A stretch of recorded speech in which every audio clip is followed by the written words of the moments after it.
Decreto-Lei nº 2848, de 7 de dezembro de 1940. Código Penal. Regras do regime aberto. Artigo 36. O regime aberto baseia-se na autodisciplina e senso de responsabilidade do condenado. Parágrafo 1º. O condenado deverá, fora do estabelecimento e sem vigilância, trabalhar, frequentar curso ou exercer outra atividade autorizada, permanecendo recolhido durante o período noturno e nos dias de folga. Parágrafo 2º. O condenado será transferido do regime aberto, se praticar fato definido como crime doloso, se frustrar os fins da execução ou se, podendo, não pagar a multa cumulativamente aplicada. Regime especial.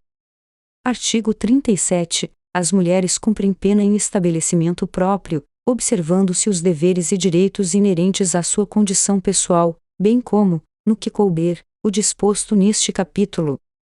Direitos do preso. Artigo 38. O preso conserva todos os direitos não atingidos pela perda da liberdade, impondo-se a todas as autoridades o respeito à sua integridade física e moral. Trabalho do preso. Artigo 39. O trabalho do preso será sempre remunerado, sendo-lhe garantidos os benefícios da Previdência Social. Legislação especial. Artigo 40. A legislação especial regulará a matéria prevista nos artigos 38 e 39 deste Código, bem como especificará os deveres e direitos do preso, os critérios para revogação e transferência dos regimes e estabelecerá as infrações disciplinares e correspondentes sanções. Superveniência de doença mental. Artigo 41. O condenado a quem sobrevém doença mental deve ser recolhido ao hospital de custódia e tratamento psiquiátrico ou, a falta, a outro estabelecimento adequado. Detração. Artigo 42. Computam-se, na pena privativa de liberdade e na medida de segurança, o tempo de prisão provisória, no Brasil ou no estrangeiro, o de prisão administrativa e o de internação em qualquer dos estabelecimentos referidos no artigo anterior. Seção 2ª.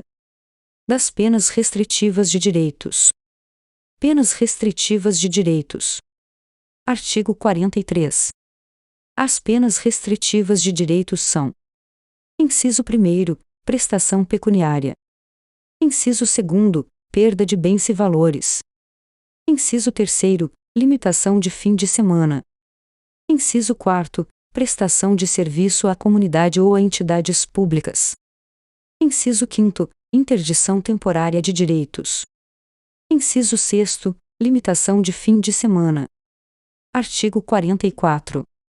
As penas restritivas de direitos são autônomas e substituem as privativas de liberdade, quando: inciso 1º, aplicada pena privativa de liberdade não superior a 4 anos e o crime não for cometido com violência ou grave ameaça à pessoa ou, qualquer que seja a pena aplicada, se o crime for culposo. Inciso 2º, o réu não for reincidente em crime doloso. Inciso 3º, a culpabilidade, os antecedentes, a conduta social e a personalidade do condenado, bem como os motivos e as circunstâncias indicarem que essa substituição seja suficiente. Parágrafo 1º, vetado. Parágrafo 2º. Na condenação igual ou inferior a 1 ano, a substituição pode ser feita por multa ou por uma pena restritiva de direitos. Se superior a 1 ano, a pena privativa de liberdade pode ser substituída por uma pena restritiva de direitos e multa ou por 2 restritivas de direitos. Parágrafo 3º. Se o condenado for reincidente, o juiz poderá aplicar a substituição, desde que, em face de condenação anterior, a medida seja socialmente recomendável e a reincidência não se tenha operado em virtude da prática do mesmo crime. Parágrafo 4º. A pena restritiva de direitos converte-se em privativa de liberdade quando ocorrer o descumprimento injustificado da restrição imposta. No cálculo da pena privativa de liberdade a executar será deduzido o tempo cumprido da pena restritiva de direitos, respeitado o saldo mínimo de 30 dias de detenção ou reclusão.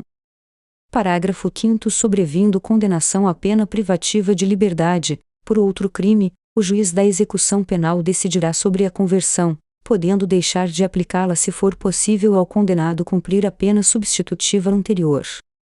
Conversão das penas restritivas de direitos. Artigo 45. Na aplicação da substituição prevista no artigo anterior, proceder-se-á na forma deste e dos artigos 46, 47 e 48. Parágrafo 1º. A prestação pecuniária consiste no pagamento em dinheiro à vítima, a seus dependentes ou à entidade pública ou privada com destinação social, de importância fixada pelo juiz, não inferior a um salário mínimo nem superior a 360 salários mínimos. O valor pago será deduzido do montante de eventual condenação em ação de reparação civil, se coincidentes os beneficiários. Parágrafo 2º. No caso do parágrafo anterior, se houver aceitação do beneficiário, a prestação pecuniária pode consistir em prestação de outra natureza. Parágrafo 3º. A perda de bens e valores pertencentes aos condenados dar-se-á, ressalvada a legislação especial, em favor do Fundo Penitenciário Nacional, e seu valor terá como teto, o que for maior, o montante do prejuízo causado ou do provento obtido pelo agente ou por terceiro, em consequência da prática do crime. Parágrafo 4º. Vetado.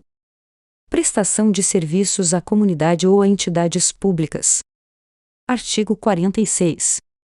A prestação de serviços à comunidade ou a entidades públicas é aplicável às condenações superiores a 6 meses de privação da liberdade.